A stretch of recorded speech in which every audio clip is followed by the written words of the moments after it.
ഇന്ന് ലോക പ്രകൃതി സംരക്ഷണ ദിനം, വേൾഡ് നാച്ചർ കൺസർവേഷൻ ഡേ. പ്രകൃതിയെ സംരക്ഷിക്കുന്നതിനായി ആഗോളതലത്തിൽ രൂപീകരിച്ച കൂട്ടായ്മയുടെ നേതൃത്വത്തിലാണ് എല്ലാ വർഷവും ജൂലൈ 28 പ്രകൃതി സംരക്ഷണ ദിനമായി ആചരിക്കുന്നത്. എല്ലാ ജീവജാലങ്ങളുടെയും സംരക്ഷണം നമ്മുടെ ഉത്തരവാദിത്വം എന്ന സന്ദേശം നൽകുവാനാണ് ഈ ദിനം ആചരിക്കുന്നത്.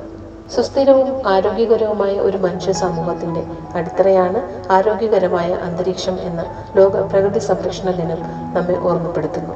എല്ലാ വർഷവും ജൂലൈ 28 ഇത് ആഘോഷിക്കുന്നത്.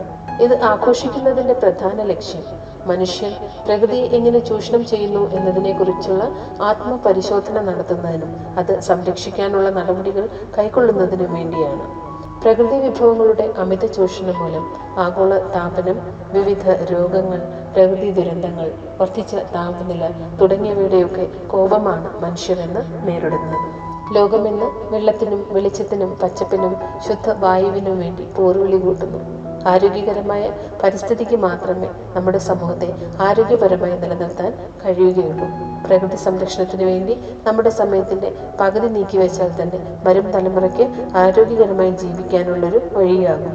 പ്രകൃതിയെ കൂടുതൽ അറിയുക, അതിനെ കൈവിടാതെ കാത്തു സൂക്ഷിക്കുക.